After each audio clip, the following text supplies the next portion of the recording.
Bab 920. Dedi bawa kamu pulang. Glenn tidak pernah memikirkan kalau suatu hari nanti dia benar-benar dapat merasakan kelembutan dan kasih cinta dari seorang ayah.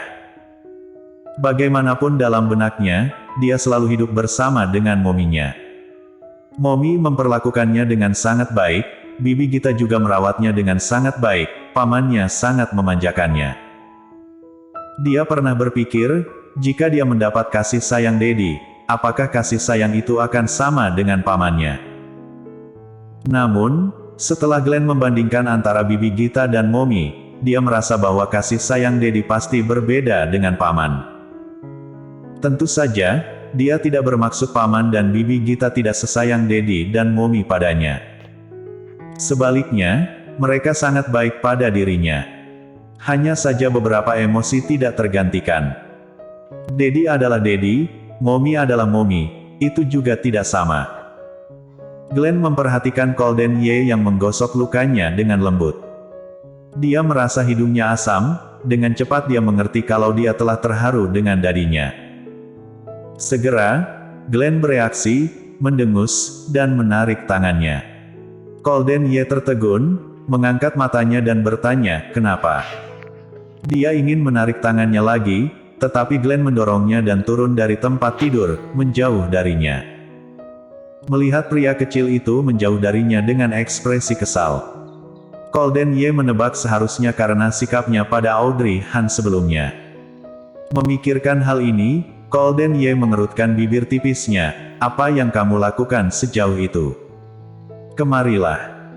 Setelah mendengar ini, Glenn mengejeknya, berbalik dan keluar dari kamar pasien. Colden Ye mengerutkan kening, mengangkat selimut dan ingin meninggalkan tempat tidur, mungkin karena gerakannya terlalu kuat, otaknya mengirimkan rasa sakit yang membuat gerakannya terhenti. Dia mengulurkan tangan dan menekan kepalanya tanpa sadar. Baru saja, cahaya putih lain melintas di kepalanya, dan banyak gambar langsung melintas. Situasi ini telah terjadi berkali-kali sebelumnya. Sekali saat bertemu dengan Audrey Han, kemudian bertemu Annie Song, lalu bertemu dengan Glenn. Jadi, ingatannya kembali mendapatkan rangsangan, lalu ingin membuka segelnya. Colden Ye mengerutkan bibir tipisnya dengan tidak senang, matanya dingin. Tapi sayangnya dia masih tidak dapat mengingat apapun, namun apa yang terjadi di hadapannya dapat menjelaskan semuanya. Arthur Xiao yang di koridor tiba-tiba mendengar pintu rawat inap dibuka, lalu Glenn yang berlari keluar. Raut wajahnya sedikit berubah, dan dia dengan cepat berdiri. Glenn, kenapa keluar? Apakah terjadi sesuatu? Glenn berhenti, Paman Xiao, Dediku sudah bangun. Mendengar itu, Arthur Xiao terdiam sejenak, lalu tersenyum senang. Tuan Muda Ye sudah bangun. Aku akan masuk dan menemuinya. Arthur Xiao langsung berjalan melewati Glenn dan masuk ke dalam. Setelah masuk, Arthur Xiao merasa ada yang salah, lalu melangkah mundur dan mengendong masuk bersama Glenn. Glenn awalnya ingin memberontak, tapi memikirkan dedinya, dia tidak lagi memberontak. Dia memeluk leher Arthur Xiao dengan sangat erat. Saat pria kecil itu mendekatinya, Arthur Xiao merasa tegang. Dia sudah sebesar ini, belum pernah memeluk anak sedekat ini, dan lagi ini adalah anaknya Tuan Muda Ye. Glenn sedekat ini dengannya, tiba-tiba Arthur Xiao merasa anak kecil juga cukup menggemaskan. Jika dia juga memiliki anaknya sendiri. Baru saja berpikir seperti ini, Arthur Xiao tidak lagi berani melanjutkan pikirannya. Dia menggendong Glenn masuk ke dalam kamar rawat inap. Rasa sakit Colden Ye perlahan menghilang. Saat dia berencana keluar mencari Glenn, dia malah melihat seorang pria tinggi menggendong Glenn dan berjalan masuk. Gambaran ini membuat Colden Ye tertegun, dan membuatnya memicingkan mata, menatap tajam. Ternyata putranya digendong oleh seorang pria tinggi, lalu memeluk lehernya dengan sangat erat, keduanya terlihat sangat dekai. Siapa pria ini? Arthur Xiao berjalan masuk dengan menggendong Glenn. Saat dia melihat Colden Ye yang berdiri, matanya dipenuhi dengan kegembiraan. Bagus sekali jika Golden Ye baik-baik saja.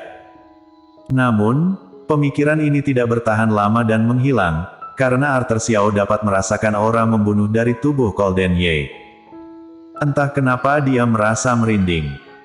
Dia baru saja masuk, Tuan Muda Ye. Mengapa memusuhi dia? Sorot matanya sangat dingin dan mematikan, membuatnya terkejut dan hampir melepaskan Glenn yang ada dalam pelukannya. Glenn sangat licik, setelah dia merasakan kemarahan Golden Ye, dia semakin memeluk leher Arthur Xiao dengan lebih erat.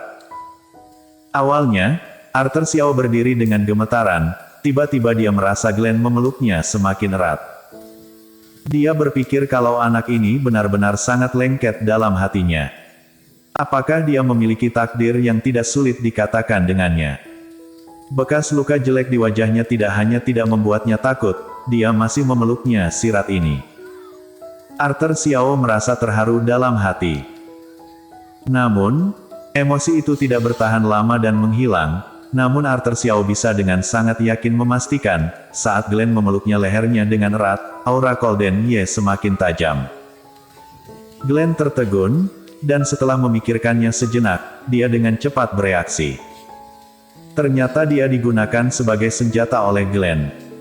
Untuk sesaat, perasaan haru Arthur Xiao menghilang dengan sangat bersih. Memang anak Golden Ye, dia tidak seharusnya berharap. Tuan Muda Ye adalah iblis, anaknya juga adalah iblis kecil. Kamu. Tatapan Golden Ye jatuh pada Arthur Xiao, dan mengeluarkan satu kata. Arthur Xiao langsung mengungkapkan identitasnya. Tuan Muda Ye, aku Arthur Xiao, asisten Anda.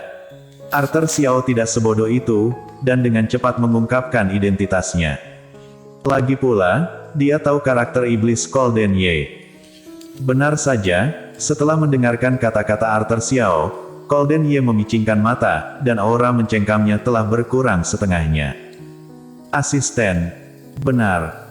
Arthur Xiao mengangguk, sambil menurunkan Glenn, dia menjelaskan dengan pelan, setelah kecelakaan Tuan Muda Ye, aku sangat cemas.